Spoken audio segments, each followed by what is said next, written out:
Hi guys, मैं उजित उस्मान। स्वागत है आपको हमारे यूट्यूब चैनल पर। ओ रोहन, कुछ काम था क्या? हाँ ज्योतिष्मान सर। आज मैं एक सवाल लेके आया हूँ। सवाल? कैसा सवाल? ज्योतिष्मान सर, सरकार ज़्यादा पैसे छापकर हमारे जेब को क्यों नहीं भर देता? नहीं रोहन, ऐसा नहीं हो सकता। अगर सरकार ज़्यादा पैसा छापेगा तो आज हम वेनेजुएला की तरह बन जाएंगे। वेनेजुएला? क्या हुआ था वहाँ पर? वेनेजुएला पर एक ब्रेड खरीदने के लिए लोगों को बैगों में पैसा भर के ले जाना पड़ता है। क्यों? कैसे?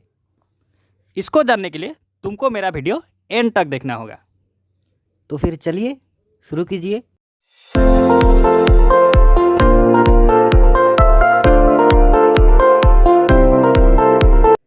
इसको जानने से पहले हमको आरबीआई के मॉनेटरी पॉलिसी को थोड़ा जानना होगा।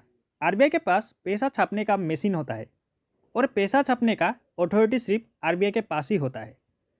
आरबीआई लोन के रूप में कमर्शियल बैंकों को पैसा देता है और कमर्शियल बैंक जनता को लोन के रूप में पैसा देता है। ऐसे ही पैसा हम तक डिस्ट्रीब्यूट होता है। अब रोहन, तुम्हारे मन में एक सवाल भी आया होगा कि अगर हम लोन ना ले तो फिर वो पैसा हमारे जेब तक कैसे आएगा? हाँ ज्योतिष्मान सर, मैं आपको यही पूछने वाला था। अगर सपोज करें ये एक व्यक्ति है, उन्होंने बैंक से लोन लिया। लोन के बाद ये सामान खरीद कर वो पैसा दुकानदार को देगा। एक गाड़ी से ट्रेवल किया तो सर्विस के वजह से गाड़ी वाले को भी पैसा देगा। और एक समय ऐसा आएगा कि एक के पास वो पैसा ख़त्म हो जाएगा। तब ये हिसाब निकलेगा कि उन्होंने वो पैसा कहाँ ख़त्म किया।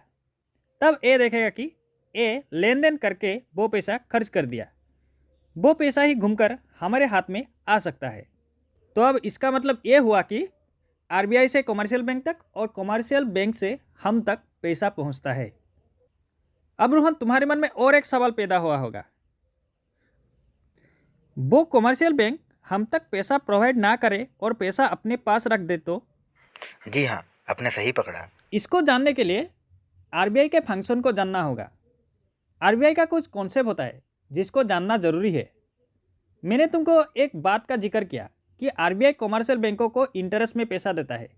जिस अमाउंट में आरबीआई कमर्शियल बैंकों को लोन देता है उस रेट को रीपो रेट कहते हैं। सपोज वो commercial bank state bank of India मान लेते हैं।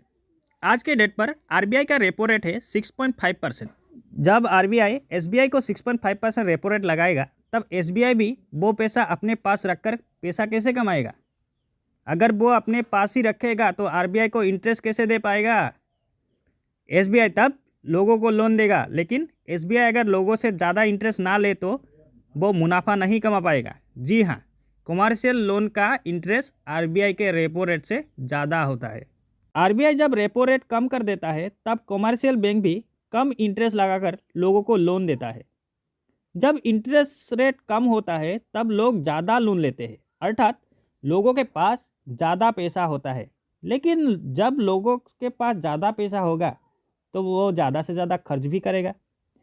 प्रोबेबिलिटी के अनुसार जब पैसा ज़्यादा होता है तब लोग चीज़ों को ज़्यादा से ज़्यादा खरीदेंगे और तब दुकानदार चीज़ों के रेट को बढ़ा देगा।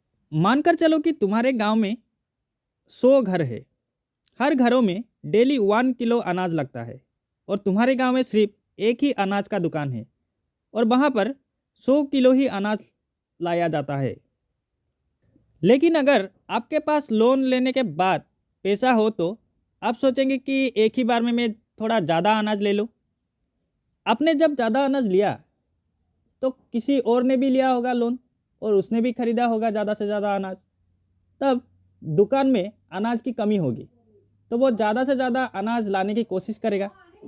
तब तब दुकानदार देखेगा कि लोग ज़्यादा से ज़्यादा अनाज खरीद रहे हैं और वो अनाज के रेट को बढ़ा देगा, क्योंकि डिमांड ज़्यादा हो रहा है और सप्लाई कम हो रहा है। जब आरबीआई देखेगा कि रेपो रेट कम होने के वजह से लोग ज़्यादा से ज़्यादा लोन ले रहे हैं और लोन लेने के वजह से मार्केट प्राइस भी बढ़ रहा है, तब आरबीआई करेगा क्या? आरबीआई रेपो रेट को बढ़ा देगा और रेपो रेट को बढ़ा देने के वजह से कमर्शियल बैंक भी लोगों से ज़्यादा इंटरेस्ट पे लोन देगा और ज़्यादा इंटरेस्ट जब लगाएगा कमर्शियल बैंक तब लोग लोन ज़्यादा लेंगे ही नहीं। ऐसे ही आरबीआई महंगाई को नियंत्रण करता रहता है। आप शायद एक चीज़ को नोटिस किए होंगे कि रेपो रेट जब बढ़ता है तब देश में इन्फ्लेशन नहीं होता, तो आरबीआई रेपो रेट को बढ़ाकर ही क्यों नहीं रखता?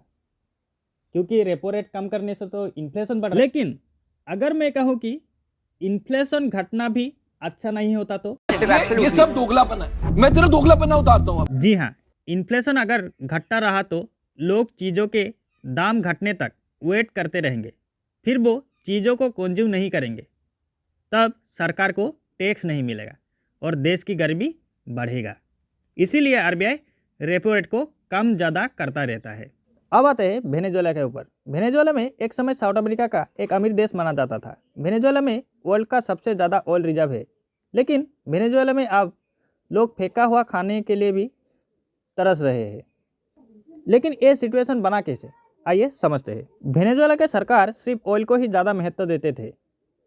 सिर्फ ऑयल एक्सपोर्ट करके वो बाकी सारा चीज़ एक्सपोर्ट करना चाहता था। जब ऑयल का प्राइस बढ़ता था तब वेनेजुएला का इकोनॉमी भी बढ़ता था, लेकिन ऑयल के प्राइस और अमेरिका के सैंक्शन के वजह से इसका इकोनॉमी घट गया। वेनेजुएला की सरकार ने सोचा कि नोट को छापकर वो गरीबी को दूर कर सकते हैं, तो उन्होंने नोट छापना शुरू कर दिया और लोगों के हाथ में ज़्यादा से ज़्यादा पैसे आने लगे। आपको तो समझ में आ ही गया होगा कि पैसा ज़्यादा होने से क्या होता है। जी हाँ, महंगाई बढ़ जाती है। 2019 के रिपोर्ट के अनुसार वेनेजुएला का इन्फ्लेशन 1.3 लाख % तक बढ़ गया था। अरे बाबा! और ये मजाक नहीं, ये सच है। वेनेजुएला पे क्राइम भी बढ़ने लगा है। लोग छोटे छोटे चीज़ों के लिए लोगों को मारने लगे हैं, चोरी होने लगे हैं। देश का 1/4 भाग के लोग देश छोड़कर जा चुके हैं। दोस्तों, ये था वेनेजुएला की कहानी। तो गाइस, ये था आज का वीडियो। जब हमारे पास पैसा नहीं होता है तब हम सोचते हैं कि ये होना चाहिए, वो होना चाहिए, लेकिन हमारे पास पैसा नहीं है फिर भी हम बचे हुए हैं। अगर सरकार ज़्यादा नोट छापेगा तो हमारे हाथ में पैसा दे भी देगा, लेकिन हमारे पास अगर खरीदने के लिए चीज़ें ही ना हो तो हम खरीदेंगे क्या? तब पैसा का महत्व कुछ रहेगा क्या? आपको ये वीडियो कैसा लगा? आज के लिए बस इतना ही। तब तक के लिए मुझे इजाज़त दें। धन्यवाद। जय हिंद, जय भारत।